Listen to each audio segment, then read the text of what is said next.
from real estate affects the market as a whole, which then sometimes will affect the tenant. Right. And it'll come in. to real life. We all learn in different ways. If you think about it, Wayne Dyer might not attract everybody. And everything in between. Mission was really to help people just to reach their full potential. The Brad Weisman Show. And now, your host, Brad Weisman. All right. Here you go. Hello, baby. Another Thursday. Yes. It's here we are. unbelievable. Back like the Terminator. Yeah. I'll be back. Is that what that meant? Back like the Terminator. Yeah, yes. back. That was good. I got that right away. Let's Sometimes I don't get your jokes. And not that they're not good. I just don't understand them. Mexican humor, baby. No, that's funny. So, we don't always do local, but today we're going to be with a local guest here, and I'm really excited about it because we've been talking to him and his wife for quite some time, and we're finally going to sit down. You probably know this. If you're local, you've heard of the station WEEU. It's been around forever, and we'll find out how long it's been around in a couple of seconds here. But there's new ownership there, new management, new ownership, and it's John Treese and his wife, Christine, and they were crazy enough to buy a radio station, but we're going to find out that it's gone pretty well, and I think it's going to do very well because we got some great people that are running it now. So without any more delay, John, how are you doing? I'm great. And I appreciate you taking the time to sit down and invite me into the studio here. This is pretty nice. Thank you. I'm jealous, actually. I wouldn't say almost. Yeah, this is really it's cool. Cozy. Yeah. You guys, hey, I've seen your new digs. And I've been following you guys on Instagram and stuff like that. And I have to say, you guys did a nice job. I appreciate it. It really needed it. It was a lot of work. Yeah. A ton of work. I'm sure it was. And let's just dig into that. I mean, WEEU has been around for how long? Since, I believe, 1931. 1931. So it is one of the older radio stations in Pennsylvania. Wow. But not the oldest. Right. Also not the oldest in Reading, believe it or not. Wow. Yeah. WRAW maybe? Was the first I was going to in Reading. say, that's what I thought. Yeah. Yeah, WRAW up there in the hill. Yeah. But WEEU started from small power. Yes. There's a whole story there. But the thing that attracted Christine and I and myself to it is that this is a station that is one of the more powerful stations in the state of Pennsylvania. Wow. It's got a massive Now, when signal. you say that, why is that? Like, how does that work? Do you have equipment that makes it powerful? Is it because of the location? Is it because of the hills? Well, just down the street from here, there's Broadcasting Square. Yes. And that used to be the transmitter site. I remember that. Yes, where Target is. I forget how many towers there were. There was a bunch there. There's a map in the basement that we found of the old site that has the towers on it. But it was there, and I think it was 5,000 watts during the day. Okay. It was either 5 or 1, but anyway, it was a small power. When they sold the property, they moved it out by Interstate 78 in Charlottesville. Oh, that's where our towers are now. Didn't know that. Yeah, so it's a heck of a drive. I'll say that. You have to go out there and do something. But what it gave them the opportunity to do is take a look at the signal and how much more power they could increase by manipulating where the signal went, what frequency it was on. If you remember, it was on 850 for a while. Yes. And then it switched to 830. The place 830 on the dial gave them the space they needed to increase power. Now we're 20,000 watts a day with a very unique night signal, which is 6,000 watts at night. And what that means is 20,000 watts lets us touch about 16 counties in the state of Pennsylvania, Eastern PA, during the day. And at night, we are well into Philadelphia, Schuylkill County, toward the Lehigh Valley. What's the difference between day and night? It's the way the AM frequency works in the atmosphere. So during the day, the signal doesn't travel as far with the power. Okay. But at night, I think it's called the ionosphere. I'm sorry for engineers out there. You could tell me it was because of mad at me for you could tell me it's because of Mickey Mouse. I wouldn't know the difference. Yeah. But at night, the ionosphere will take the signal and it just carries it forever. So you have to limit it. And then other stations are they're given the right to broadcast at certain powers. So you can't just go out there and say, okay, we're going to send it as far as we can. No. You have a certain geographic area. It's engineered. Engineers who are much brighter than I am take a look at the signal, and then they have to engineer how the towers will reflect the power of the broadcast and how it's going to interfere with a station in Cleveland versus the station in Delaware versus a station in New England that has the power. So you can't step on somebody else's signal. But that's where you get licensed for that, and there's studies that that are done before licensing goes into place. But when they did the move, they got this massive power increase and made it a very, in my opinion, a very viable radio station. Gotcha. Even being on AM today in 2025. Yeah, but you're obviously throwing the net out further. You absolutely. So when it comes to marketing and stuff like that for you guys, you can say, "Hey, by the way, we're not just Reading here. We're out beyond Reading. We're Berks County. We're getting a little bit into maybe Schuylkill County and Lancaster. I mean, I don't know where it goes, but that's incredible. Never knew that. Very interesting. I can sit at the Philadelphia International Airport and still hear it, and it's like a local signal down there, which is pretty amazing. That is pretty amazing. That's awesome. Very cool. Very cool. So so you obviously know about a little bit about radio. But so I know that it used to be owned by, was it Red Eagle used to own it? For many decades. Many decades they owned it. And then it got bought out. I knew they weren't doing that well for a little bit. Well, the paper went under. Right. So during that bankruptcy, all the assets had to be sold off. It's gone. And EEU was one of those. Right. And it went to bankruptcy auction. There was a time where it and may nobody have gone wanted off the it, air. right? Well, people wanted it, but it's... Yeah, for the price. But I mean... It's weird because a radio station is like multiple things. So there's property, there's a license, there's the physical assets, there's all of these things that go with it. So I think at the bankruptcy auction, the thing that was up for auction was a license. But if you buy the license now, if you don't get the tower site, if you don't get the studios, how are you doing it? Yeah, you're not doing anything. And to rebuild that facility that's out in Charlottesville, it's nearly impossible. Yeah. Fiscally, nobody's going to do it. It doesn't make any sense. Right. Today. That's amazing. So then it went to another company after that, and then somehow, how did you guys find out about this? Did you always want a radio station? So because I don't know if does anybody grow up going, I want to buy a radio station. I mean, nobody ever says they want to be a realtor either. Just so you know, and then all of a sudden it happens. I think people used to grow up saying, I want to be in radio. Yes, I did. I think people still do. Yes, of course. And I was one of them. Yes. I grew up listening to radio. I was a big music radio fan. That's where I discovered, I was big into oldies, if you really want to know. So like there were a lot of programs on in the late 90s that did a lot of like deep dive kind of stuff. Yeah, and they would bring out the near misses, the bubbling under hits, and it was a lot of great music that you just didn't hear. The B-side. Yeah, and it was good stuff that you didn't hear on the mainstream formats of these oldie stations at the time. And the guys who would present this, and I have a couple that were big influences in my life, but they were very knowledgeable. Yeah. And they would tell great stories about the music, great stories about the song, and introduce you to, not just throwing any record on there. It's there because it's good for a reason. Right. And it give it the story. It gives it a story as opposed to, and it introduced me to a lot of things that I never would have been introduced to, but radio became appointment listening because of that. Yeah. And there were a lot of shows that every single week I was tuning into. You couldn't miss it. I would drive around when I was in high school, and I would even bring my friends with me. There was a station in Berwick, PA, and it was one of these shows was on. The host has since passed, but it was every Sunday night from 5 o'clock till 9. I would get in the car and we would drive around and listen to this program because it was stronger in an area, so we'd head toward there and we'd drive up there. Yeah, and it was like a road trip and we're hanging out. A lot of people did that years ago. But that's radio. Yeah, and it was just something that was so powerful and and then it gets in your blood. Yeah. And then you want to do it. And then so how did you get from that to you and your wife purchasing a radio station? Well, I went into radio. You did. So you were in radio. So in college, I always loved radio. So I wanted to be involved. So I got involved at the college radio station. Cool. It was Elizabethtown College's WWEC. Right. But I ended up becoming the station manager. I was not a comm major. I was a political science major. Okay. But I loved radio, so I knew a lot. I taught myself a lot. So there was a lot that I could bring to the table. So they made me station manager, and I did that for a while.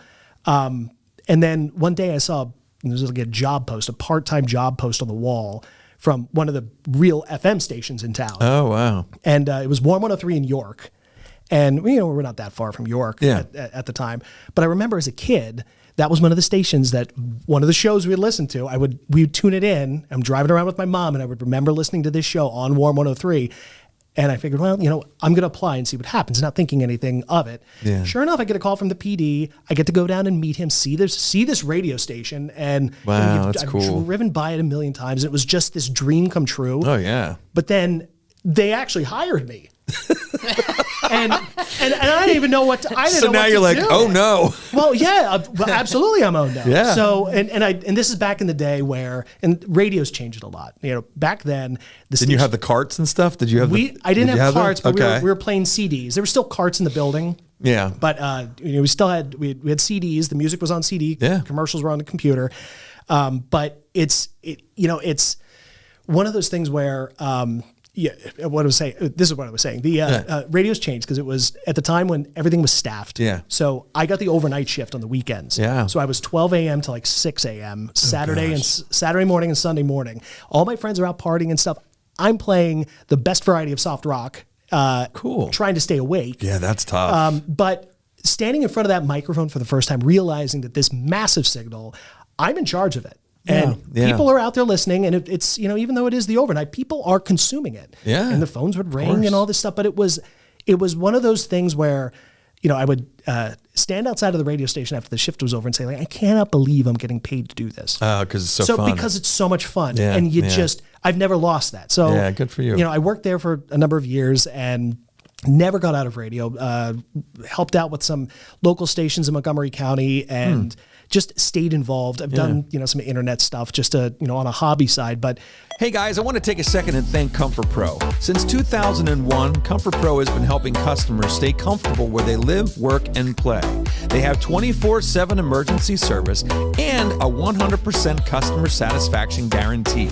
If you need help with your heating and air conditioning or indoor air quality, call Comfort Pro at 484-917-1803. Mention the show and receive a free humidifier with the installation of a complete system. and I ended up getting into software as a real profession. Oh, wow. And then working for some startups, we've, went through a couple of cycles of these startups. Our last one was coming to an end, and it was time for us to decide what our next step was going to be. And Christine and I both have an entrepreneurial spirit. Yeah. I've always been interested, and I'm always looking to see if there's something available that somebody's going to sell. And WEEU just happened to come on the market. The owner, Twilight Broadcasting at the time, was pretty much divesting of all their radio holdings. And that was the last one. And looked into it. It was still on the air. It still had a loyal following. It still had base billing, and it still owned its property. Yeah, So it kind of lined up as a perfect storm. And it was like, okay, well, if we're gonna give this a shot, this is the time. This is the one that would give us the best opportunity. Yeah. We're not building it from the ground up. We have to fix it. Yeah. But we're not building it from the ground up, which was great. Yeah, that's awesome. No, and like I said, it's from the pictures and everything, and what you guys are doing. I can just tell by the outreach. You can tell by there's new material, there's new people, there's still some people that were there before too, which is cool. But it's it's kind of like you're reinventing it, and I think you have to. I mean, like we were talking about a little bit before we went on is how podcasting, which we're doing right now, has become a different, not competition. It's not really that. It's just it's another avenue for somebody to listen to get their information. But then when you look at the two things, they're saying for the future, they're going to kind of have to become married in a way, because I know you guys are doing a lot of streaming. Yeah, you're doing streaming, and a lot of the shows are now podcasts. Every show is a podcast, right? So I think that's something that I think because you guys took over, I don't think that would have happened. They were doing some of that stuff, but where we've changed things, I think we've made the biggest change is in how we've incorporated video into like our sports broadcasting. That has been a big change. Really, the equipment updates at the station were the biggest thing. The technological upgrades. It was very old, and it needed a lot of help. And I was in there on Mike Faust's show. Okay, on feedback way back. On feedback with Mike Faust, and it was right before he retired. Actually, I was one of the last times I was on there was with him, and it was amazing how I remember going in there going, whoa, this stuff's falling apart. It was definitely like some old equipment in there, but it was still working. But it looked it. So when you're doing video and something looks like it's ancient, it tends to not be good. Well, and also with in any business, you're in real estate. Yeah. So if you are bringing a client and you're bringing a client in to do paperwork or whatever, and you bring them into a place that is not presentable. Yes. know that they get a lot of confidence in you when you do So that. true, yeah. And that's the same thing here Yeah, too. of So like, course. we have everybody and that's the point of what we're doing. Yeah. I mean, it's local radio, and it's very different from what you have, what the industry has become. It's become very nationalized, very homogenized. Yeah. You have a lot of radio stations, but not a lot of local people anymore, and things are operated from states far, far away and programmed. They don't know from anything far, about the far away. market. They don't know anything No. about the market or the people in the community. No, and they're not doing anything to provide an opportunity for the community to have a voice. And that's where our vision for WEEU is we want those doors open. We want to provide a forum. We want to provide a platform for Reading, the greater Berks area, and everybody under our coverage map. Like, love to have Montgomery County and Chester County and Schuylkill and get all of these areas involved. And we've branched out to that. But we provide that voice. And when you have senators and state representatives and business leaders and potential clients, our clients coming through the door, you have to have a presentable place that not only they will look at with a sense of confidence, but you can also walk through with a level of pride. Yeah. And I think that and I appreciate you saying nice things about it, but absolutely. I feel like it was a lot of blood, sweat, and tears, but we've gotten to a point where WEEU is, it's a gem in Reading now again. Good. So, That's good to hear. That's really good to hear. Because when there was talks of it not being around anymore, it was kind of sad. It was because it's like a staple of Berks County. And I remember being in my grandfather's car and driving around, and he'd have that on. Yeah. I mean, it was on the radio all the time. Well, There's WEEU. It's whether it's local news, which is one of the things that we would love to get back to. Yeah. It's hard. It's hard. Hard now. It's What makes it hard? Radio news people aren't being made anymore. Everybody is an Instagram or social media journalist, or they're a podcaster or something or they want to be in TV. Journalists today, the aspiration is to be in television. Nobody wants to be a radio journalist anymore. So to find somebody who's going to say like, I'm really excited to get out to that school board meeting, and I want to go to the county commissioner meeting, and I want to report on this thing that happened downtown and do this, on the radio every single day. They just don't make them anymore. So it gets hard to find them, and that's one of the biggest challenges. Yeah, it is a challenge. And I think and we're so used to just getting it online too the next day, because all the townships now, they publicize everything online. Sure. Which they have to. It's part of public knowledge and stuff. But you're right. I never thought about it that way. It's interesting. But if you're and the beautiful the thing about radio that I love, it's the immediacy of it. Yeah. And you have the immediacy in social media, and you get your feed. Your feed is as quick as anything else can be. Your feed is also full of a bunch of garbage. Yes, and it's absolutely. always full of a bunch of garbage. With radio though, if we are presenting quality programming that you're engaged with anyway, and you're there for a reason. Hopefully you that audience continues to grow. But if we're able to funnel that information into bite-sized pieces that you're able to get enough information so what's going on, and if you need more information on it, point you to the sources to get it. Sure. That to me is the success of doing local radio news. Yeah. And at some point we're going to get back to that. That's right there on our target list. But you got to find the right people and make it happen. That's interesting. Yeah, and that's one of the things that's funny when I was looking on here, because I'm in the podcast world. I was kind of looking to see what AI had to say about the differences between podcasts and radio, and it was funny is it talks about in podcasting we're not live anymore. We were. I mean, when we first started the show, we were live. That's right. That got to be a big pain in the butt because the guests didn't show up on time, and then you're trying to be live. It was welcome rough. to our world. Oh man. my gosh! Geez. So it was live. It was live, and then we decided obviously go to being recorded, and I think our audience has picked up on that. That's we try not to do dates and stuff like that, but we try to keep it that way. But right. Yeah, so going live is one thing. Weather, things like that we just don't have, and current events, things are going on right now, or today. Also, you guys still do it? Do you still do the call? Like people can call in, of course, and talk while you're on the show. Absolutely, right? Yeah, absolutely. Yeah. One of the things in my time growing up that really got me hooked on the importance of radio was you remember the 1972 flood? I mean, I was 2 years old. You were young. I'm 55. I wasn't there. Yeah, I figured you weren't. Thanks a lot for bringing that up. But I was. The guest is trying to say he's younger than me, which is fine. No, I was 72. I was 2 years old, but my I was 72. I look really good. But no, my mother had been through it, and her parents lived on Minor Street in Reading. Okay. And the water was up to the second floor. It was something else. And I grew up in Selinsgrove. Oh, yeah, Sunbury, and in Susquehanna River, the two branches connect there. Yes. And it was big, like the flooding was just ridiculous up there. And one of the stations, and I used to work for them, WKOK in Sunbury, to me, this was like one of the most incredible stories is that, and to show the importance of radio, especially at the time, you have all these people who are cut off from the world. You know, the flood's happening, communications are down. There's no cell phones or internet or anything like that. But you have all these people who have been displaced. And the radio station was in the flood area. So they sprung into action. They went into like an emergency broadcast formation, if you want to call it that. But they went up to the transmitter site, which was on a mountain or on a hill, and sent a couple people up there. And what they did for hours, they had like one reel-to-reel tape because one deck just to give them a break, but they were just taking calls, and people would call. I'm here.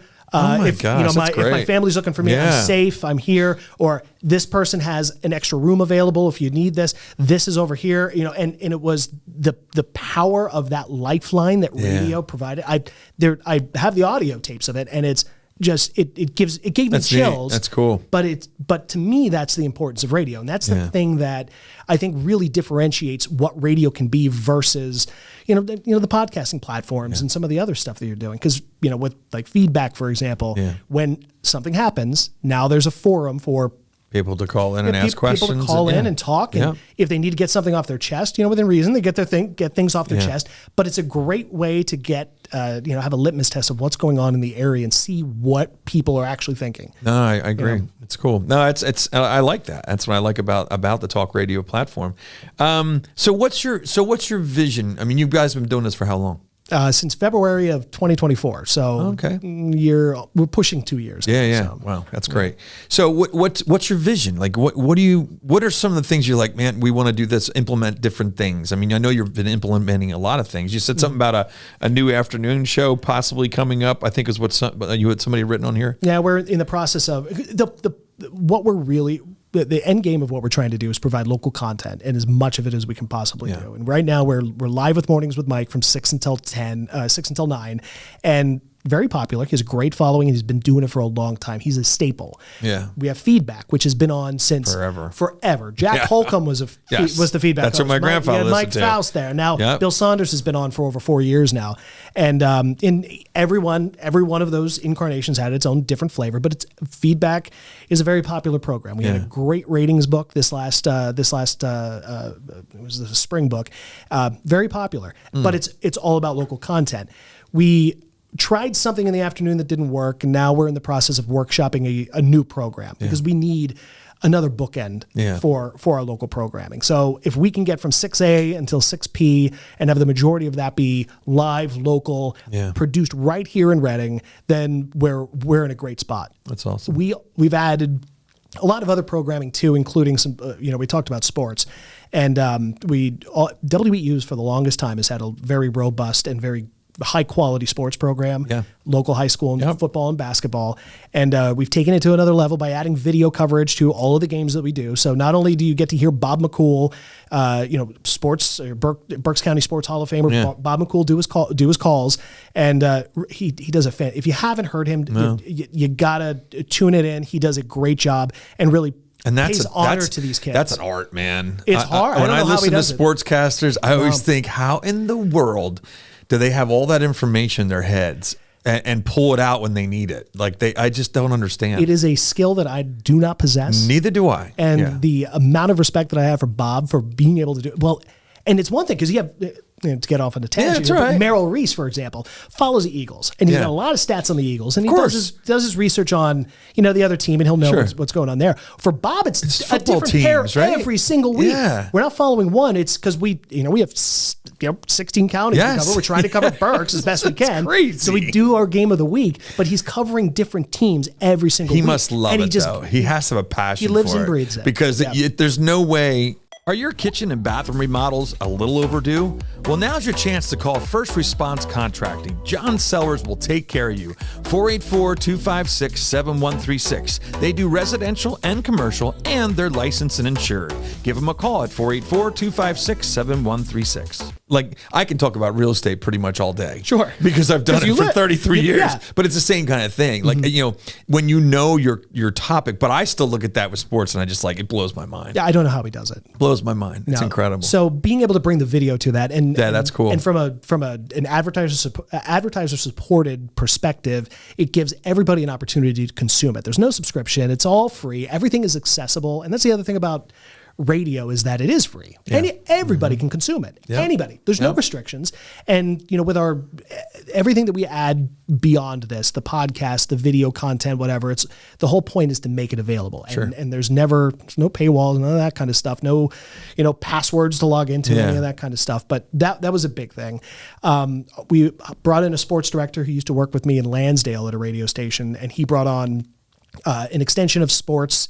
After our game, we do a scoreboard show where he talks to writers and reporters, and he brings in coaches and athletic directors, and it's a Friday night recap of everything that's happened, not only just in Berks County and the Lancaster Lebanon League, but he goes beyond that. He's talking to people in York County. He's talking to Harrisburg. Goodness. Shamokin is having a fantastic season. Haven't heard that word for a while. And he's talking about that because it makes a difference in the world of state sports. He's bringing it all in, and it's a very fun, laid back, and very informative program that's brand new to WEEU. Yeah. You know, That's awesome. we have a show on dirt track racing that started that's last different. year. Never heard that before. Yeah. It's the only one. And again, it's, you know, covering some of the local tracks here locally.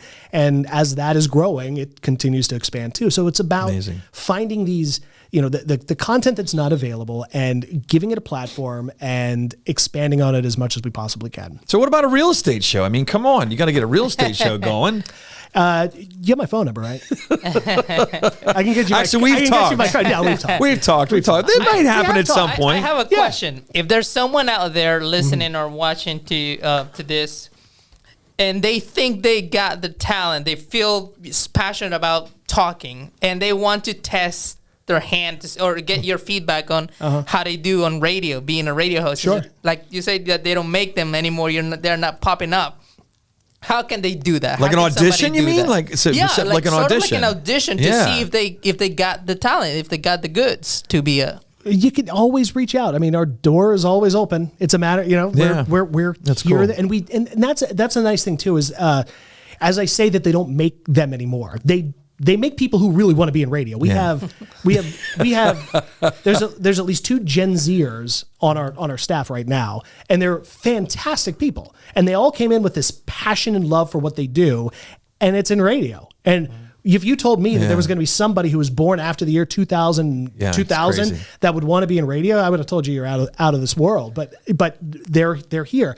And the flow of people from Alvernia that have come through, the tours that we do, everybody looks at this and they're like, they've never seen it. They have, in many cases, younger people don't even know it exists. So that when they find out that it's there, they're like, wow, wait, how can I be involved? Like, what can I do? And, you know, we have great internship programs for that.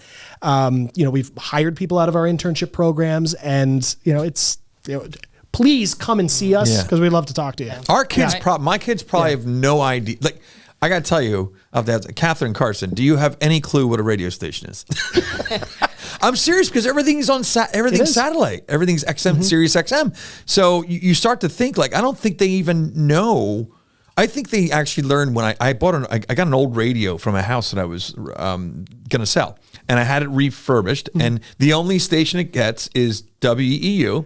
And Y102. Okay. That's it. Because that's all it's it the gets. 2 big, powerful stations. Right. And that's all it gets. Yeah. But when I'm sitting there tuning it in and it's going all that stuff, they're looking at me like, why don't you just push the button and get it to go on there? Because that's not how it works. That's not how it works. But it's pretty neat. But it's those signals are strong. Yeah. I can listen to both of those on this it's like 1940s. It's amazing. Yeah, it is pretty cool. But see, to me, I love that. But that's cool to you. Absolutely. But here's the thing, though, and this is my belief why the younger generations have gotten away from radio is it really isn't relevant. Yeah. It has stopped being relevant. Yeah. And I mean, I can speak from personal experience is that once music radio stopped talking to me, Yep. I mean, well, I don't have any use for it. Exactly. So if you're, playing me the same 15 songs over and over and over again, I'm living in a world where I can get whatever I want whenever I want it. Why do I need your silly playlist? Well, you used to be able to request. Remember, you used to be able to request songs. Right. And that went away. That went away. So because it's not relevant, there's no personality there anymore. You've had a whole generation that has moved away from it and have accepted other things to find that content. Which is podcasting, social media, all these things. But the pendulum swings. It does swing. It swings. And that's the thing that we are trying to bring back. Yeah. And that's what we're trying to capitalize on. But you need to let people know, and you need to let them know it's there, but you have to give them a reason why it's relevant to them. And that's one of the reasons people ask why do we spend so much time in sports. Sports connects everybody. Yeah. Sports typically isn't divisive. Correct. Sports is, unless it's Eagles in Dallas. Well, there you go. In our world here, in our little body, we can all agree for the most part on the Eagles. Pretty much about the Eagles. Is that Maggie? We have one of our Gen Zers, Maggie May, is a big Dallas fan. Oh, okay. Go figure. So she gets a lot of Maggie heat on May. that. Maggie May. Okay, I'm just thinking. Just Maggie. like the Rod Stewart song. Well, it's funny. It's a great song. I was thinking Maggie Marr. We had her in here. She played acoustic guitar and was singing, so she's really cool. Different person. Yeah, different person. Yeah. But with sports is.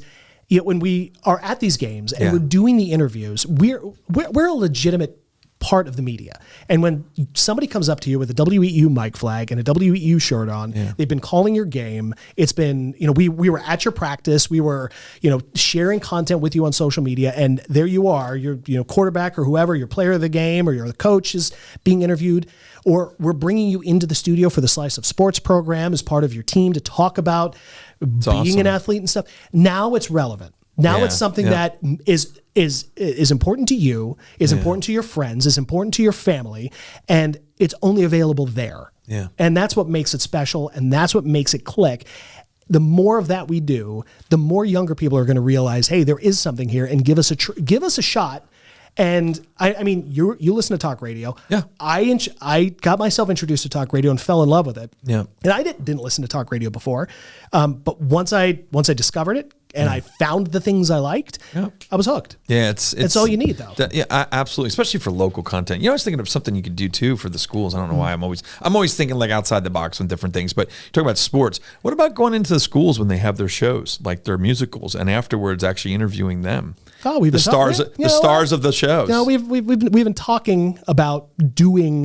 To bring in another element of school, because sports is great, but there's a lot of kids that don't do sports. And when we first took over, I'm thinking about myself. No. I was the drama. I'm more music, drama, whatever. Our building is full of them. Mike Keller was a drama kid. My wife was a drama kid. So, and Jeff Nolan, our sports director of all things, was a drama kid too. Cool. But one of the things we did is one of the early things we did when we took over was we put together the WEEU Outstanding Student Campaign. Oh, I love that. And what we reached out to as many school districts as would listen to us, and had them nominate somebody to be an outstanding student. We had, I think, 2 students from a variety of school districts of people who responded and did vignettes on them. And there were profiles. We interviewed them, had their pictures. It was a social media. It was a radio. It was a website campaign. Cool. And the next year around, the school districts were asking us and wanting to be involved in it again. So we're absolutely That's good with the schools. That's good. Great stuff. Yeah. Well, because that's what's going to bring the younger people in. Yeah. Yeah. It's going to bring them in. That's awesome. Really cool. It has to, and you talk about I talk about being the local forum. Mike on the morning show has had multiple musical troops. I want to call it. It's terrible. I don't know what it's called. Like, I don't know. Musical talented people. The school districts have put on these musicals. Musicians. But they've had people put on musicals. Yeah. He has the school musical awesome. group come in, and they will talk about. The director will talk, and then they'll talk about their show. That's great. And then they'll even perform one of the whatever number they want to perform from the show live on the radio. And but again, you're bringing 15. Sometimes I've seen that studio packed with like 20 kids, all singing around the microphones, cool. and they all They all love it. Yeah. All love it. That's And good. so I unique. love bringing the young Yeah. people in. That's great. Before we wrap this up, tell me, what do you want people to know about WEU and what you guys are doing? And maybe just to tell the audience, what you're doing, how you can get involved with WEU, how we listen, how we get in touch with you guys in case somebody has an idea or wants to get involved with the station in some way. How do we do all that? Yeah, absolutely. I mean, check out our website, 830weeu.com, where follow us on all of our social media. It's Facebook, Instagram.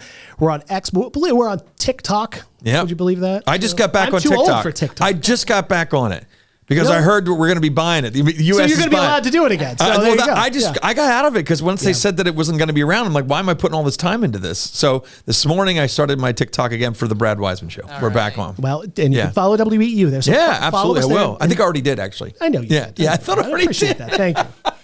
Thank you, Brad. And your Instagram page is awesome too. You guys are doing a great job with content on there. We've just completely reinvented Yeah, that. So, love but check it out if you haven't seen it. Please do. We'd appreciate that. But find out everything that we're doing. It's not. There's always a misconception of what AM radio is. Yeah. The thing I could say is give us a shot. Give us a listen, and I guarantee you're going to find something that's unique, that's different, and it's something that will likely get you hooked. Yeah. So well, that's what I'm hoping. Yeah. That's what I'm hoping. And you know what? I can tell you have a lot of passion for what you're doing. You really do. You're excited about what you're doing. You have a lot of passion for it. And I think that's what's going to take the station to the next step. I think that's what's going to reinvent it because you have that energy to want to do that. And I think it's really cool. So I'm excited about seeing where you guys go. Well, we can't do it without community support. Yep. So again, a great audience here in Reading. Yep. Great community, Berks County. What a great place. Check out their marketing. So, Get on their station. Do some marketing through there because I know people are listening to it. So Absolutely. it's a good thing. It's Yep. awesome. All right. There you go. John Treese, WEU, the voice of Berks and beyond, I guess is what it says on That's the what we're calling website. it. That's right. No, but that's just good stuff. So please support the station. They are doing all kinds of good stuff. They're making it happen again here in Reading, which we're really excited about. So that's about it. Thanks for joining us every Thursday at 7 p.m. All right. See you later.